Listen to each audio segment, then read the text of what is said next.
యోహాను సువార్త 14వ అధ్యాయము చదువుకుందాం. మీ హృదయమును కలవరపడనీయకుడి. దేవుని యందు విశ్వాసముంచుచున్నారు, నా యందును విశ్వాసముంచుడి. నా తండ్రి ఇంట అనేక నివాసములు కలవు. లేని ఎడల మీతో చెప్పుదును. మీకు స్థలము సిద్ధపరచ వెళుచున్నాను.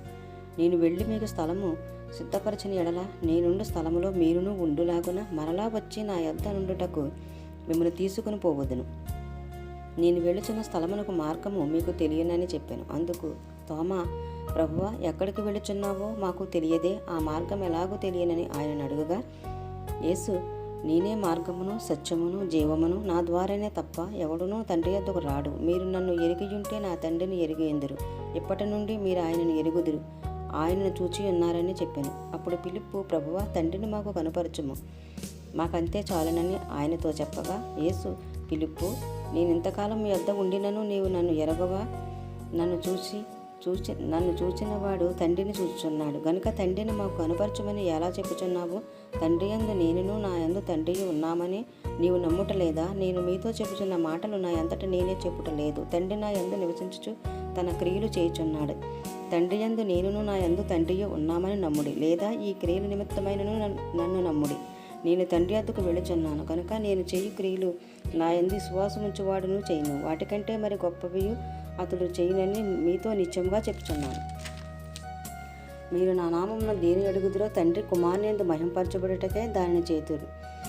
నా నామమున మీరు నన్నేమి అడిగినను నేను చేతును. మీరు నన్ను ప్రేమించిన ఎడల నా ఆజ్ఞలను గైకొందురు. నేను తండ్రిని వేడుకొందును, మీ వద్ద ఎల్లప్పుడూ నుండుటకే ఆయన వేరొక ఆదరణకర్తను అనగా సత్యస్వరూపి యొక్క ఆత్మను మీకు అనుగ్రహించును. లోకము ఆయనను చూడదు, ఆయనను ఎరగదు, గనుక ఆయనను పొందనేరదు. మీరు ఆయనను ఎరుగుదురు, ఆయన మీతో కూడా నివసించును, మీలో ఉండును. మిమ్మల్ని అనాథులుగా విడువను, మీ వద్దకు వత్తును. కొంతకాలమైన తర్వాత లోకము నన్ను మరీ ఎన్నడనూ చూడదు, అయితే మీరు నన్ను చూతురు. నేను జీవించుచున్నాను కనుక మీరును జీవింతురు. నేను నా తండ్రి యందును మీరు నా యందును నేను మీ యందును ఉన్నామని ఆ దినమున మీరు ఎరుగుదురు. నా ఆజ్ఞను అంగీకరించి వాటిని గైకొనివాడే నన్ను ప్రేమించేవాడు. నన్ను ప్రేమించేవాడు నా తండ్రి వలన ప్రేమింపబడును. నేనును వాడిని ప్రేమించి వానికి నన్ను కనపరుచుకుందినని చెప్పాను. ఇస్కరియోతు కాని యోధ, ప్రభువా, నీవు లోకమునకు కాక మాకు మాత్రమే నేను కనపరుచుకున్నట ఏమి సంభవించానని అడుగుగా, యేసు, ఒకడు నన్ను ప్రేమించిన యెడల వాడు నా మాట గైకొనును. అప్పుడు నా తండ్రి వాడిని ప్రేమించను. మేము వాని యొద్దకు వచ్చి వాని యొద్ద నివాసము చేతుము.